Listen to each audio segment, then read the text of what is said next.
नमस्कार, मैं हूं आपके साथ अंकिता। आप देख रहे हैं जनादेश लाइव न्यूज। बढ़ते हैं खबर की ओर। विजयपुर में हुई कांग्रेस की जीत को लेकर कांग्रेस प्रदेश अध्यक्ष जीतू पटवारी का बयान सामने आया है। कार्यकर्ताओं ने सभी प्रकार की यातनाओं को सहन किया, पुलिस की डंडे और मुकदमे सहे, फिर भी डटे रहे। कलेक्टर, एसपी, तहसीलदार, थानेदार सहित पूरा तंत्र भी कांग्रेस के खिलाफ था। बीजेपी समर्थित गुंडे, डकैत और माफिया मैदान में उतरकर चुनाव लड़ रहे थे। फिर भी कांग्रेस कार्यकर्ताओं ने बता दिया कि सच की ताकत कितनी बड़ी होती है। पुलिस और प्रशासन ने भाजपा कार्यकर्ता का काम किया, कांग्रेस के लोगों पर झूठे मुकदमे दर्ज किए, बेकसूरों को बेवजह जेल भेजा गया। मतदाताओं को प्रलोभन देने के लिए 50 करोड़ से ज्यादा रुपए बांटे गए। उसके बाद भी बब्बर शेर कार्यकर्ताओं ने इस जीत को कांग्रेस की झोली में डाला है। मैं कांग्रेस के एक एक कार्यकर्ता के सामने नतमस्तक हूं। इस जीत का श्रेय बाबा साहेब अम्बेडकर के संविधान और कांग्रेस के कार्यकर्ताओं को देता हूं। आज विजयपुर की ऐतिहासिक जीत करारा जवाब है भारतीय जनता पार्टी को, उसके आतंक को, उसके प्रशासन को। जो कलेक्टर, बीजेपी और चुनाव आयोग ने भारतीय जनता पार्टी के लिए कैसा काम किया, कम से डाकुओं का उपयोग भी चुनाव में किया, हर तरह की यातना और अत्याचार, कार्यकर्ताओं को जेल भेजा, कई मुकदमे लगाए, हमारे दलित भाइयों को सार्वजनिक गांव घेर घेर के पीटा गया। जो फिल्मों में नहीं होता है वैसी भयावह स्थिति विजयपुर में बनाई। उसके बाद भी विजयपुर की जनता ने बाबा साहब अम्बेडकर के संविधान की रक्षा की, लोकतंत्र की रक्षा की। ये जीत विजयपुर की सबसे प्रथम वो कार्यकर्ता जिसने विजयपुर में काम किया, जेल गए, यातनाएं सही, डरे नहीं, लड़ते रहे। वो चाहे कलेक्टर हो, चाहे पुलिस हो, चाहे थानेदार हो, चाहे पटवारी हो, चाहे तहसीलदार हो। और भारतीय जनता पार्टी का आतंक, अद्भुत आतंक, सबका मुकाबला किया। मैं सैल्यूट करता हूँ, नतमस्तक हूँ मेरे विजयपुर के कार्यकर्ताओं को, बहुत आभार करता हूँ कि उन्होंने पूरे प्रदेश में सभी कार्यकर्ताओं को एक मैसेज दे दिया आपने कि अगर लड़ेंगे तो जीतेंगे। मतलब आपने मेरे प्रदेश के कार्यकर्ताओं को, देश के कार्यकर्ताओं को, विजयपुर के कार्यकर्ताओं ने ये कहा कि हम सब एकजुट रहेंगे तो पार्टी का विचार और मध्य प्रदेश का लोकतंत्र बचेगा। मैं ये जीत का श्रेय मेरे कार्यकर्ता बब्बर शेरों को देता हूँ और बाबा साहब अम्बेडकर के संविधान को देता हूँ और भारतीय जनता पार्टी को भी देता हूँ। जो भारतीय जनता पार्टी ने 5 गारंटियां, मोदी गारंटी कही थी, 1 साल में पूरी नहीं की, उसका तमाचा है ये।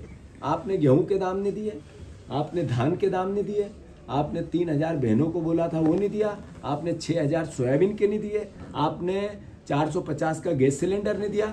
विजयपुर की जनता ने संदेश दिया कि आपने झूठ बोला और वोट लिए। अब इसका आपको नतीजा, विजयपुर का मंत्री होते हुए भारी बहुमत, भारी भरकम आपको चुनाव हराया इतने आतंक के बाद।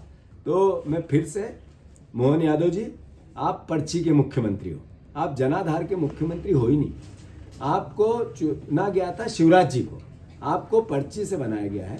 तो इस नाते अब भी चूंकि आप मुख्यमंत्री हो, हमारे भी हो, प्रदेश के हो, एक एक जन के हो, मेरे जीतू पटवारी के भी मुख्यमंत्री हो। किसानों के वादे पूरे करो, 3000 बहनों को दो।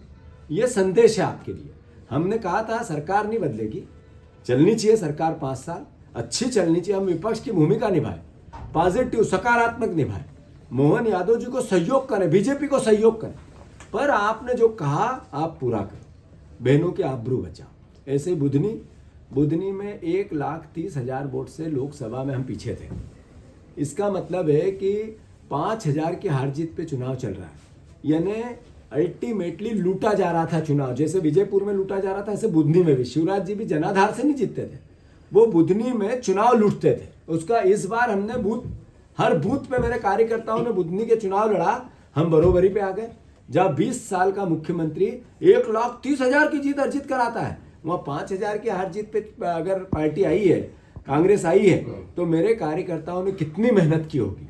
मैं उनको, बुधनी के कार्यकर्ताओं को भी सैल्यूट करता हूं, धन्यवाद देता हूं, साधुवाद देता हूं।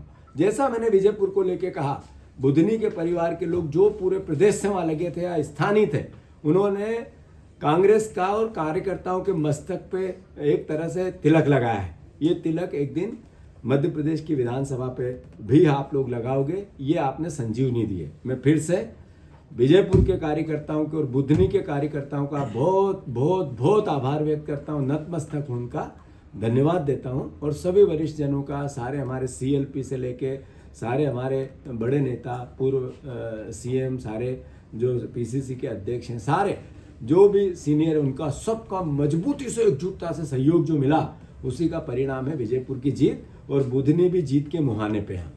रिकाउंटिंग की मांग बीजेपी ने कर दी है। मैं बीजेपी को चुनौती देता हूँ, मुख्यमंत्री शिवराज सिंह अपने मोहन यादव जी को चुनौती देता हूँ, मैं VD शर्मा जी को भी चुनौती देता हूँ। आप विजयपुर में गड़बड़ करके बताओ, आप करोगे, मैं आपका एहसानमंद रहूंगा। आप कांग्रेस के एक एक जन जन को ये पता है कि विजयपुर की जीत सुनिश्चित हुई है, पूरे देश में ये पता है। अगर गड़बड़ की, जैसा चुनाव में की, तो विजयपुर का कार्यकर्ता लड़ता रहा, अब की तो प्रदेश का कार्यकर्ता, एक एक कार्यकर्ता आपको मुंह तोड़ जवाब देगा, बीजेपी को देगा। और प्रदेश की जनता भी देख रही है, वो भी इनके आतंक से थक चुकी है। उस आतंक का अंत होगा। मैंने कहा अति का अंत होता है, आतंक का अंत करेंगे। विजयपुर में एक गलती करके बताए, एक वोट कम करके बताए, तो मैं मानता हूं, मैं तो स्वागत करूंगा ये VD शर्मा जी कुछ गलती करते ऐसी। महाराष्ट्र के नतीजे अनुकूल नहीं रहे कांग्रेस के, वहां मैंने जैसा कहा कि